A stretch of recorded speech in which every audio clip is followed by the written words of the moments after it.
I always thought betrayal would come from a stranger.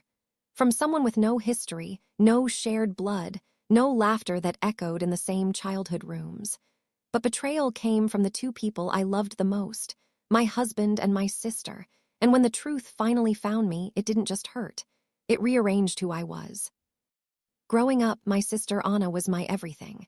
She was 6 years older, but she never made me feel small. When our mother worked double shifts, Anna brushed my hair, helped me with homework, and taught me how to dance barefoot in the kitchen. I used to watch her move through life with that effortless grace, the kind that made people turn to look when she walked into a room. I adored her. I wanted to be her. By the time I turned 16, she had already gone to college. Every summer she'd come home with stories about freedom, love, and heartbreak. She'd let me borrow her old dresses, swipe her lipstick, and tell me about the boys who broke her heart. I was the quiet one, the careful, observant one, while Anna was the wildfire that made life glow. Then one summer, she brought home someone new. His name was Daniel. He was 21, tall, thoughtful, with that quiet confidence that drew you in.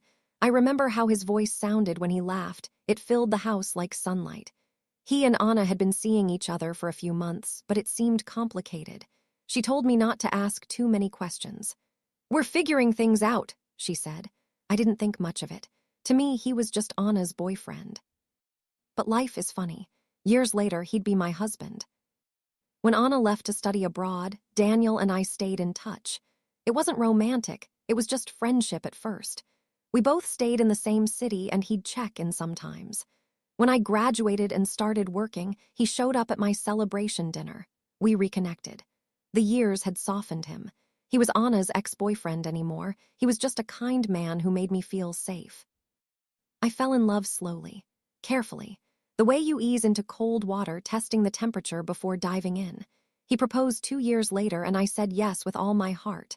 Anna congratulated us over the phone from another state. I didn't sense any hesitation in her voice, just warmth and support. She didn't make it to the wedding because of work, but she sent a beautiful handwritten letter and a gift. I didn't think twice. For years, everything felt right. We built a quiet, comfortable life. Sunday morning coffee, movie nights, inside jokes that made us laugh until our stomachs hurt. I trusted him. He knew every secret, every fear, every memory. I believed I was loved the way I loved him, fully and honestly. Until the night that changed everything. It was an ordinary Tuesday. I was folding laundry when Daniel's phone buzzed on the counter. I didn't mean to look. I wasn't the type to snoop, but his screen lit up with a name I hadn't seen in years, Anna. At first it was confusion, then curiosity, then something colder. I opened the message. It wasn't a greeting. It wasn't small talk. It was a single sentence that froze me where I stood. Sometimes I still think about those nights and wonder if you ever miss me too. My heart stopped. My hands shook. I read it again, hoping I misunderstood. But then I saw the message before it, one from him. "We shouldn't talk about that anymore. It was a long time ago." Those words burned. I dropped the phone like it was something alive, something venomous. My chest felt tight, and all I could hear was the sound of my heartbeat, thundering in my ears. When he came home that night, I didn't confront him immediately. I waited, silent, my mind spiraling through memories like a film on repeat. Every smile, every word, every "I love you" suddenly felt contaminated. Finally, I asked. My voice cracked as I said her name. He froze, and in that instant I knew. The silence told me everything. It wasn't an affair that happened recently. It was long before we married, before he proposed, before I even knew he could be mine. But that didn't make it better. It made it worse. Because while I was dreaming about my wedding dress, my sister had already shared the kind of intimacy with him that no words could erase. He said it was a mistake. He said they were young, confused, lost.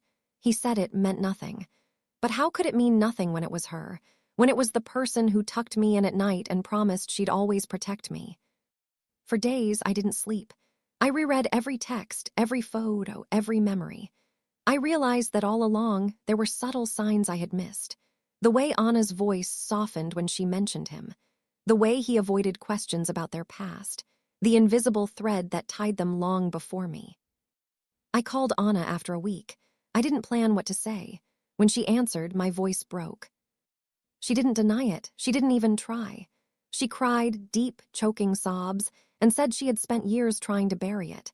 She told me it happened when she was in college, that it ended before I ever dated him, that she never thought I'd fall for him. She said she hated herself for it. But I couldn't forgive her. Not then, maybe not ever. I hung up, and in that moment it felt like I lost both of them.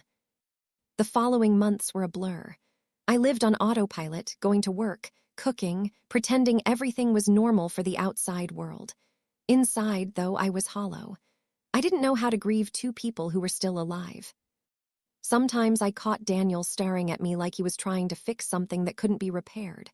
Other times, I'd see Anna's number flash on my phone, and I couldn't bring myself to answer.